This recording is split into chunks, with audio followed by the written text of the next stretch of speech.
Mga friendship, magandang buhay. Ayun, kagigising nga lang ng friendship nyo kasi nga, kagabi, kung anong oras na kami nakauwi, kasi nga dito, nag-ano kami sa OTA, dance.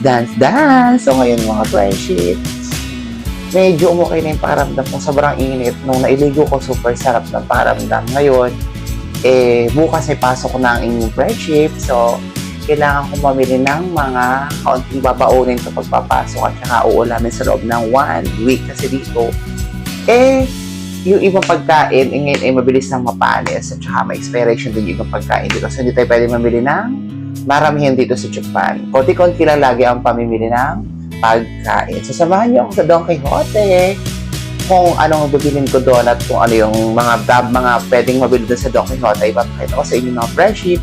So, see you later, mga friendship. Friendship, nandito na kami sa Don Quixote. At gutom na ang mga person. Mga ano pa yan. Galing pa kami sa Kasaramilan. Kasama ko ang aking mga friendship, si Shara, at si Eds. So, umorder kami ngayon. Iniintay namin yung order namin, mga friendship. Hindi namin alam kung ano yung number namin. Nakikiramdam lang kami kung ano yung number kasi hindi namin alam yung, ano ba to? Ichigogo? Ayun, update ko kayo mamaya kasi mamimili kami ng pagkain namin, mga friendship. Mamimili kami ngayon kasi wala na kami stock sa bahay. Diba? O, super paganda ang person. O, ayan. Ipapakita ko sa inyo yung kakainin namin mamaya later. Ha? Okay? Okay, wala pa pala. Yung mga friendship, dumating na yung mga foodness namin. Ayan. Ang ganda mga pagkain. O, diba? Bongga. Bongga yung mga pagkain namin dito. Ito yung in-order namin sa halagang 600 yen. Or sa atin ay, pag kinonvert ay 200 plus. Pero sulit na sa 200 to ha, in fairness. Diba? Sa unti ng ano tawag dito? Hindi siya ganun kaunti. Madami siya. Ipay-ipay. Diba? Kain muna kami ha. Gutom na talaga kami. Then mamaya papakita ko sa inyo yung grocery dito. Okay? Mga tsaka, bye-bye! Ayun mga friendship, tapos na kaming kumain dito sa kainan na to. Mamimili na kami. Mga friendship. Yung mga kailangan namin. Ito yung pag-order dito ngayon, dito sa Japan. Ganyan yung mga makikita nyo. Super pindot ka lang. Diba? Diba ate? Oh, mamimili na kami. Ito lang to sa labas ng... Sa loob din to ng donkey pala.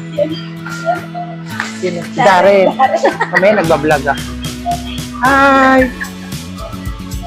Ano ba yan? Nakakita ako ng kakailanan, nahiya ako. Hindi ko lang saan ako papasok. Kaya nga, maya na, nagbablog pa, Kenki. Makikita. Bakit? Mamimili nga tayo, di ba? Oo nga. Mag-grocery kaya tayo. Di ba, Ate Shara May? O, di ba? O, ba't tayo pupunta? Anong cart? Di tayo tataas sa Daiso? Text muna tayo. O, magsasara na yun. Ito kaming Daiso. Ha? Hello, friendship. Nandito na tayo ngayon sa Daiso. Mamimili tayo ng, mga baon natin, mga friendship. Dito lang kasi mura yung mga binabaon ko sa company, sa Kaisha. Mura lang siya, in fairness. 110 or 37 pesos. Ngayon ang palitan, 0.38. So, 38 pesos yun sa peso. Diba? Kuha tayo ng basket. Ayan. Basket. Yung basket ng Daiso, mga friendship. Ayan. Thrift, tong tawag dito? Yung, hindi naman siya yung sabi mong thrifty store kasi hindi naman siya second. Chares. Lang to yung mga Hakuyen shop. Diba? Hanapin ko yung favorite kong binabaon dito, mga friendship.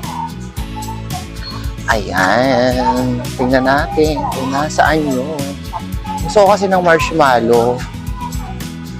Ayun, marshmallow. Ayan. Marshmallow. Ito yung masarap na marshmallow dito. 110 lang yan. Hakuyin. Tapos, ano pa ba? Gusto ko ng chichirya. Chichirya lang kasi yung kinakain ko. Ay, ito tinapay. Gusto ko to. Ito. Ayan. Ito yung biscuit na kinakain ko dito, mga friendship. O, diba? Tapos, piso lang din yung 110. Tapos ito. Gusto ko rin to. Ayan, mga friendship, diba? Yan yung mga binabaon ko pag pumapasok. Konti lang. Siyempre sa mura lang tayo. Hello, Pilipino tayo, no? Kailangan mag-wise tayo sa pamimili. Sa mamurahin lang tayo. Pero masarap naman kahit hindi siya ganun kamahal. Diba? Maraming mabibili dito sa Daiso. Ayan. Ewan ko kung meron na rin ito sa Pilipinas. Gusto ko din to tinapay na to. Na para siyang ano man katulad ito sa Pilipinas. Masarap to sa kape mga friendship. Yan siya. Sige.